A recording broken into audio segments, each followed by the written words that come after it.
In the middle of the ocean, where America's most powerful warships move like floating cities, there is a weapon designed for one purpose: to hunt them down and destroy them. A missile so precise, so fast, and so ambitious that it threatens to rewrite the rules of naval warfare forever. And if it works the way it was designed to, even the most advanced aircraft carrier on Earth could have only minutes to live. Welcome to Sea Warfare Explained. If you want to understand how the balance of power at sea is shifting in real time, make sure you subscribe now, because what you are about to hear is not science fiction. It's happening, and it could decide the future of the Pacific. For decades, the United States Navy's aircraft carriers have ruled the oceans, massive steel fortresses stretching over 300 meters long, carrying dozens of fighter jets, radar systems, and thousands of sailors. Wherever a US carrier strike group sails, it brings an entire air force with it. No coastline is out of reach, no target too distant. But what if a weapon could strike that carrier from over 1,000 miles away? Not from a submarine, not from a bomber, but from land. The DF-21D, often called the carrier killer, is China's answer to American naval dominance. At first glance, it looks like a standard ballistic missile, but its mission is anything but ordinary. Unlike traditional ballistic missiles that strike fixed targets like cities or bases, the DF-21D was designed to hit something that moves, something that fights back. Imagine this. A US carrier strike group is operating in the Western Pacific. The ocean is vast. The carrier constantly changes course. It is surrounded by destroyers and cruisers equipped with advanced radar and missile defense systems. Fighter jets patrol the skies. Submarines lurk beneath the surface. It is one of the most heavily defended military formations in human history. And yet, somewhere deep inland, hundreds or even thousands of kilometers away, a launch order is given. Within seconds, a missile erupts from its launcher, rising on a column of fire. It climbs higher and higher, punching through the atmosphere. For a moment, it follows a ballistic arc like many missiles before it. But here's where the story changes. Because this missile isn't just falling blindly. Somewhere in space and across the horizon, satellites, over-the-horizon radars, drones, and reconnaissance systems are tracking the carrier. The ocean may be wide, but modern sensors are wider. Data flows through networks at incredible speed. Coordinates are updated. The missile receives guidance corrections. It knows where its prey is and where it will be. That is the terrifying part. An aircraft carrier doesn't stand still. It can move at over 30 knots. In the time a missile travels from launch to impact, the ship could shift miles from its previous position. Hitting it requires more than raw power. It requires precision, prediction, and real-time targeting. As the DF-21D re-enters the atmosphere, it begins its final act, traveling at hypersonic speeds, several times faster than the speed of sound. The warhead plunges downward. At these velocities, even a slight course correction becomes a violent maneuver. Some reports suggest it may carry a maneuverable re-entry vehicle, capable of adjusting its path in the final seconds. Others debate how accurate it truly is. But even uncertainty can be a weapon, because for the defenders, there is almost no time. Onboard the US destroyers escorting the carrier, radar screens light up. Operators detect a high-speed object descending from space, alarms sound, missile defense systems engage. Interceptors launch upward, attempting to collide with the incoming threat. Electronic warfare systems try to confuse or blind it. Every second counts, but at Mach 10 or more, seconds vanish quickly. If even one warhead gets through, the consequences could be catastrophic. An aircraft carrier is armored, yes. It is compartmentalized, designed to survive damage.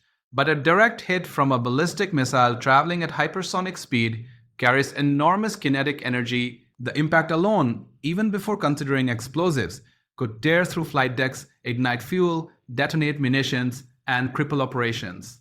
And the psychological shock would be just as powerful as the physical damage. For decades, carriers have symbolized American global reach. They were seen as untouchable in conventional warfare. The DF-21D challenges that assumption. It forces commanders to rethink distance, strategy, and vulnerability. But here's the deeper question. Does it truly work?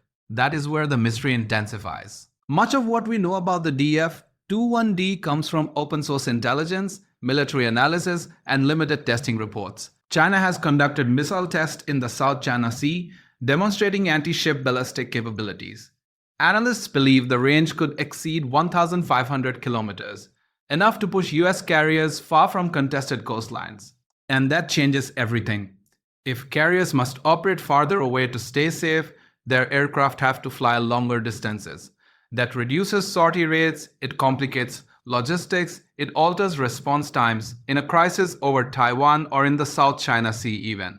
A few hundred extra miles could reshape the battlefield, but the DF-21D does not operate alone. It is part of a broader anti-access area denial strategy, often called A2/AD. The idea is simple but powerful. Create a layered defensive bubble using missiles, submarines, aircraft, and sensors to make it too dangerous for enemy forces to approach. The carrier killer becomes one piece of a larger puzzle, and that puzzle is designed to keep the US Navy at arm's length. Yet the story is not one-sided. The United States has not stood still. Carrier strike groups are constantly evolving. Aegis combat systems, SM-3 and SM-6 interceptors, electronic countermeasures, decoys, cyber capabilities, all are designed to counter high-speed threats. Tactics shift, ships disperse. Deception becomes critical. Mobility remains a carrier's greatest defense.